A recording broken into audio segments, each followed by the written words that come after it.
My name is Miss Peterson, and I am the PE teacher at Weaver Elementary. I was also previously the head volleyball coach at Tartan High School. And today we are going to be talking about passing.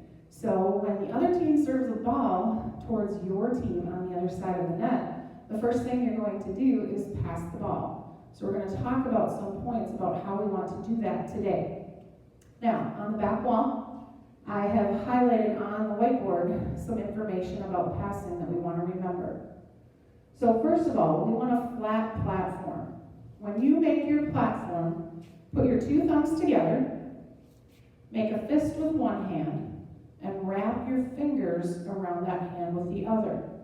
Then we're going to turn our thumbs down towards the ground to make a nice flat platform. Now, one of the common errors that friends will make is that they cross their thumbs. And this creates an uneven platform, and then when the ball hits it, it's going to zing off in different directions, which is something we do not want. We want the ball to go the angle that we set our platform at, so it will go where we want it to go. So, we have a flat platform, our thumbs are not crossed. We want to angle towards our target. So, I'm going to face this way. If my target's close to me, I want my platform flat. If my target is further away from me, now I want my platform to be more angled so that the ball is going to go where I want it to go. And then we want to pass from our midline whenever possible. Your midline is if you divided your body into left and right halves. Where's the middle? Okay? And this is where we want to pass the ball. So as the other team is serving at us, or if we are playing back and forth with another partner, the first thing we want to do is move our feet there. So this is a little bit of foot-eye coordination. We're going to track the ball with our eyes, get to the ball first using a shuffle step to get there, and then when we're ready, we want our feet about shoulder width apart, we want bent knees, we want our shoulders forward, we put our hands together, and we finish towards our target. It's not a big swing. It's kind of more of a shrug. So if you do this with your shoulders, I don't know, it's kind of more that motion. So you're going to get your hands together, put your hands together out here, kind of like you're hugging a tree, and then you're going to follow through to your target. So you bend, extend. Do that with me, okay? So let's stand up together, pretend we're tracking the ball with our eyes,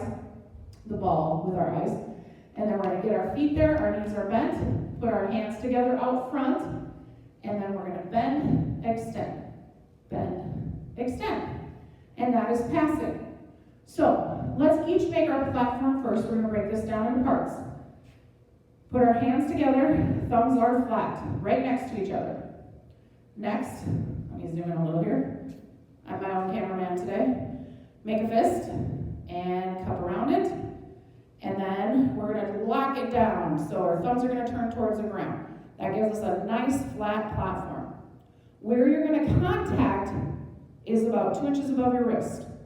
Okay, so this is the part where we want to contact the ball right here. Okay? And that will help us get our ball to the target. That's our good contact point. Okay? So, what we're going to do is, if you're by yourself, you can do this all by yourself. You can also do it with a partner or with a group of people if you have more than 2 people. If you have 4, I would do 2 pairs because you'll get more contacts.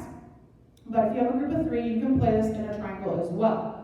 The game is called Keep It Up, and so using what you have at home, which might be different, we're going to try to keep this ball in the air using a volleyball pass.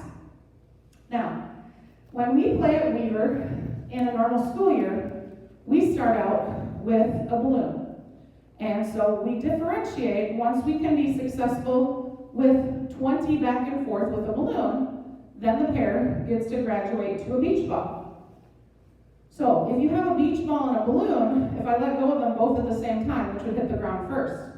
Obviously the beach ball is going to. So your reaction time has to be much quicker with the beach ball. So getting a beach ball to go back and forth is going to be much harder. But since you are at home, these are the 2 options I would recommend first.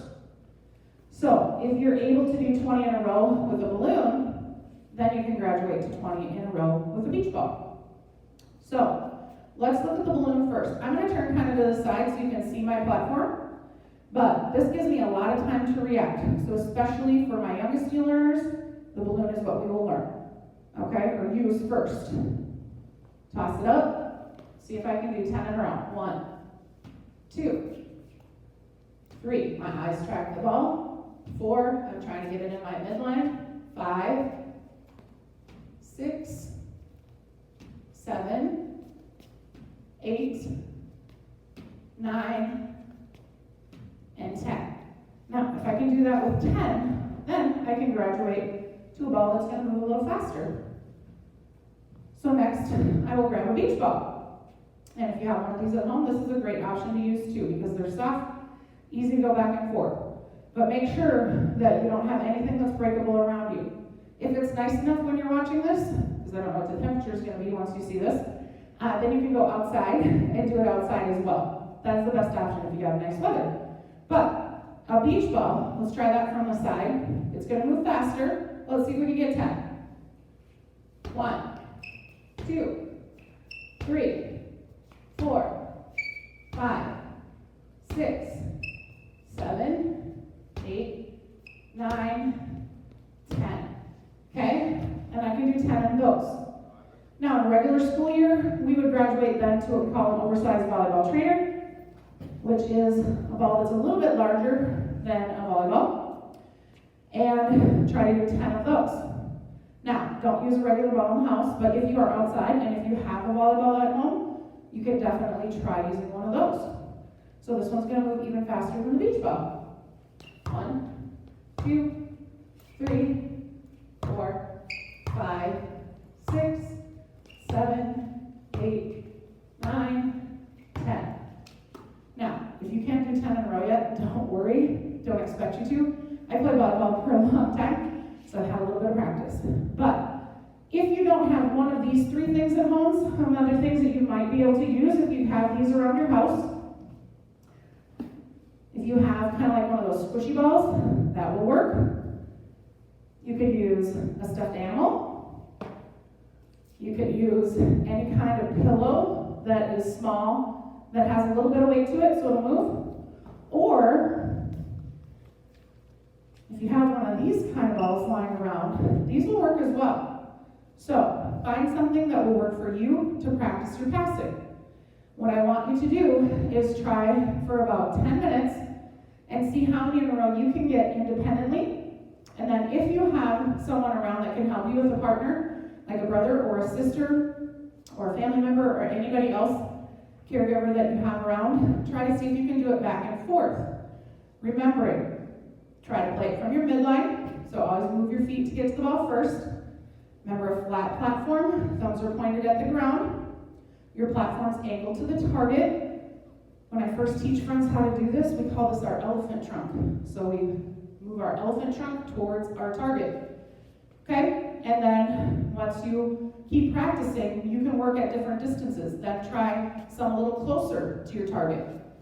Then move a few steps back. Now try to get 10 more to your target.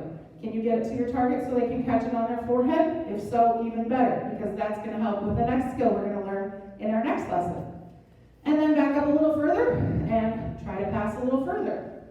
So, practice your volleyball passing skills. The most important part is that we learn the how. What you use to do that with depends on what you have at home. So find something that works for you and have fun passing.